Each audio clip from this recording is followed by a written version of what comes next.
So ayan, this is the continuation sa last video natin dito sa World of Disney. So ayan, samahan nyo kami. Let's go!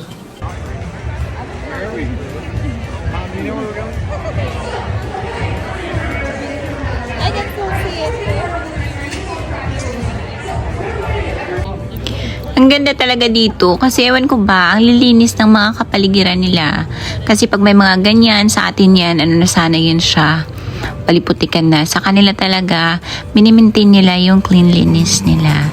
At ayan, pinagtitripan ko na naman yung asawa ko. Sabi ko sa kanya, pipicturean ko siya.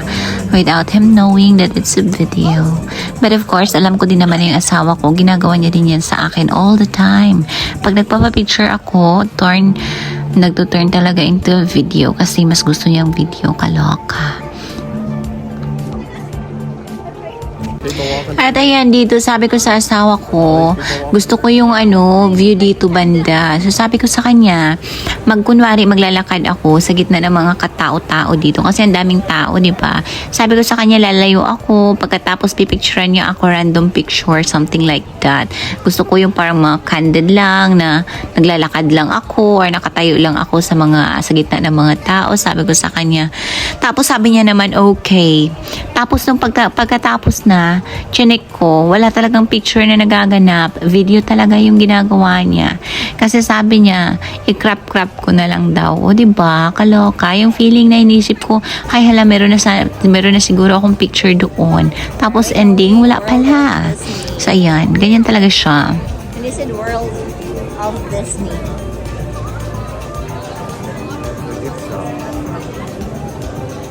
Okay. Harley Davidson.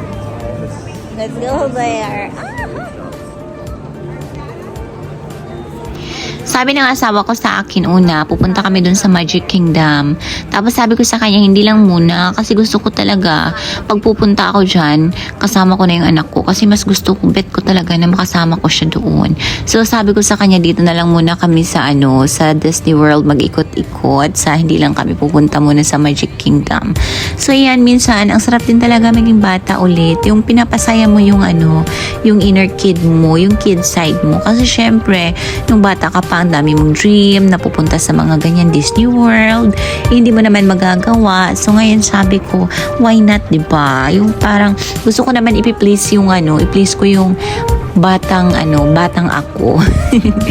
So ayan, supportive naman masyado yung asawa ko. So nagpa-plan kami na pagdating ng baby ko dito, pupunta kami dun sa sa Magic Kingdom sa Disney World. For now talaga ayaw ko muna kasi parang sabi ko hindi na ako ma-surprise na dadalhin dun yung anak ko in the future kasi napuntahan ko na. So gusto ko first time din ng anak ko. So ayan, sabi ko ang ganda talaga ng sunset. Promise, napakaganda niya talaga.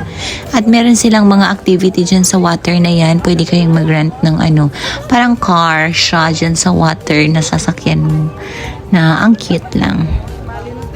So yan, at this journey namin, hindi lang talaga kami sasakay or ng mga activity. Kasi parang nagtutor lang kami, lakad-lakad lang. Parang ini-enjoy lang namin yung view. Ini-enjoy lang namin dalawa yung vibes. Kasi sabi ko, ayaw ko munang mag-activity kasi gusto ko talaga siyang gagawin in the future. So ayan, nakita niyo yan siya. Ang cute, diba? Pwede kayong mag-rent ng ganyan. At napakaganda. At tingnan niyo naman ang sunset. Ang ganda talaga, promise. Na-miss talaga ako dyan. At ayan, tamang lakad-lakad lang, observe lang kami ng asawa ko. Kasi sabi ko, pampalipas oras lang namin. O, diba kung ganito ba naman kaganda ng view ng pampalipas oras? At ayun, napakadami din naman tao na tumatambay dito para sa sunset na yan kasi ang ganda.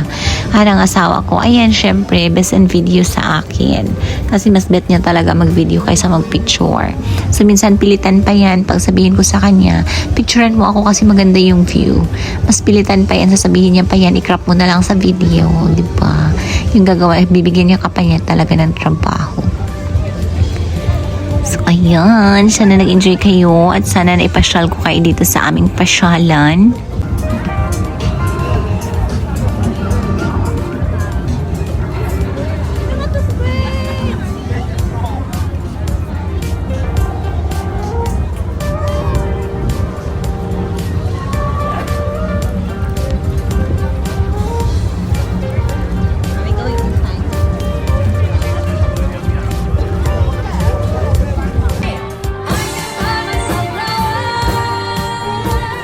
So yan, ang ganda sa area na to kasi may banda sila. Tapos meron yun silang space yun sa gitna na pwede kayong sumayaw. Napakaganda lang, relaxing ng area. At ang ganda din talaga ng boses ng girl. Super amazed talaga ako sa voice niya kasi ano siya, parang bilog siya na astig.